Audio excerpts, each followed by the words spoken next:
Many of today's drivers will have not gotten to experience what is the butt-puckering thrill of pulling a set of ATrains, or even really understand what ATrains are. In this video, I will describe what constitutes an ATrain setup, and then talk about why most carriers have moved away from this type of setup. So what is an ATrain exactly?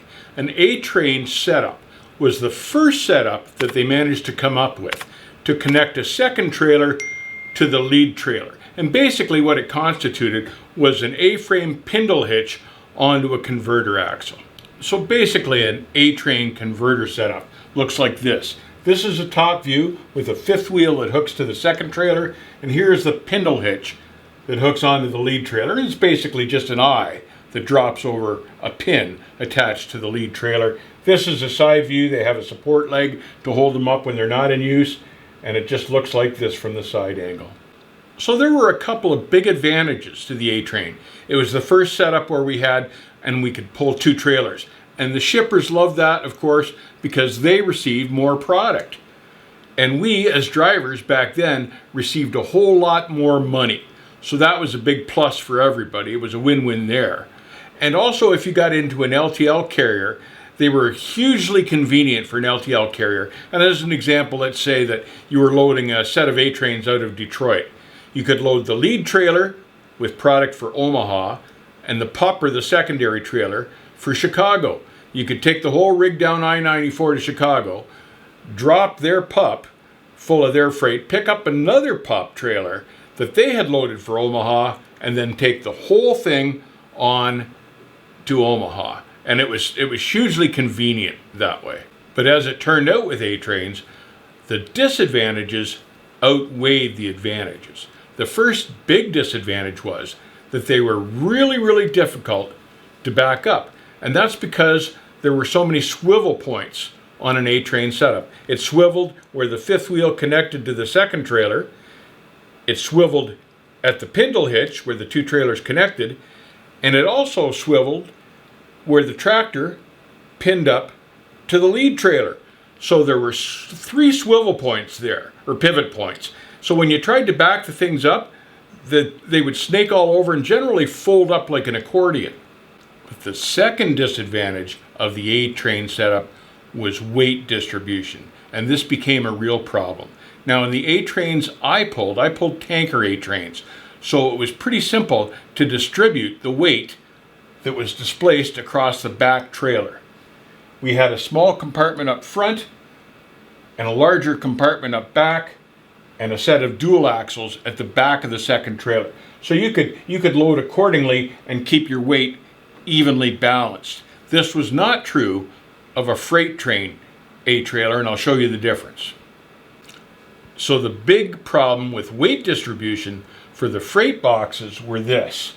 They only had a single axle front and back, and when they backed them into the shipper's docks, freight shippers generally have a tendency to load as much freight as they possibly can into the front of the trailer to try to make sure it's all going to fit. And then as they run out of freight, the freight tapers back towards the back end of the trailer. This is typical of all freight docks. They've always done this. Loaded heavy in the nose and dropped it to the back. The problem with an ATrain setup being loaded heavy to the nose was it put too much weight on the converter axle, and often those converter axles didn't even have a set of brakes on them, and it made the back end light, and that's where the brakes were.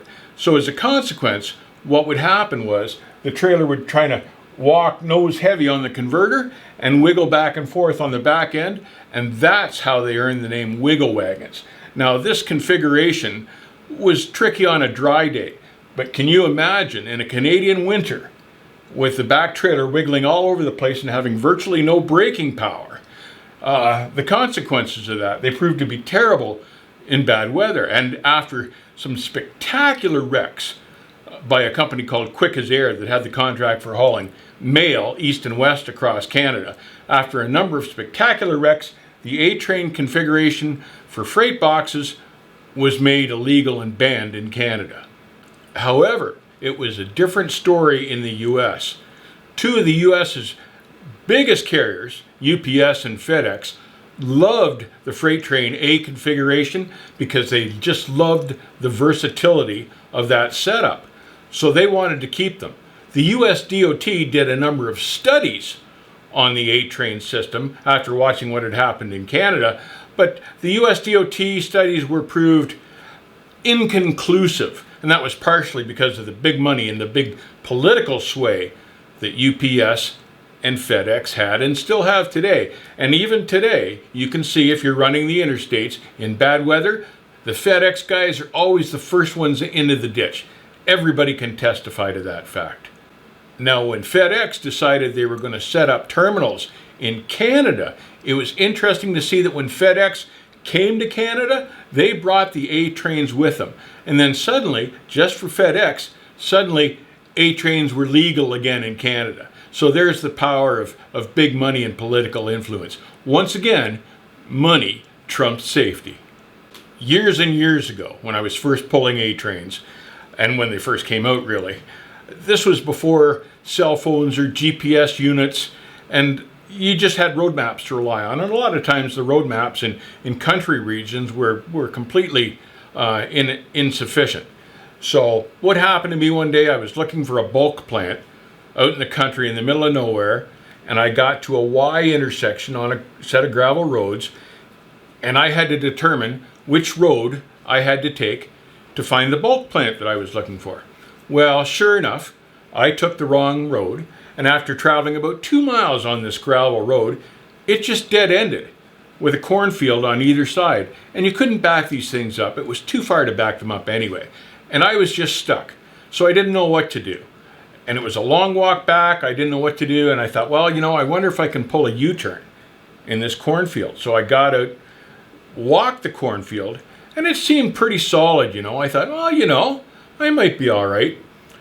So I commenced my U-turn into the cornfield, got about half to 3/4 of the way around when the whole unit was in the cornfield, and then the whole damn thing sunk right in up to the axles. And there I was, miles from nowhere, sunk up to the axles, stuck like you wouldn't believe. I got out, and I walked miles before I was able to find someone with a telephone so I could call a wrecker. And I had about 110,000 pounds on that train. And it took one hell of a huge wrecker to drag me out of there. That's my ATrain story. Stay safe, keep the rubber side down, try to avoid hauling ATrains for a living if you possibly can, and I'll see you on the backhaul.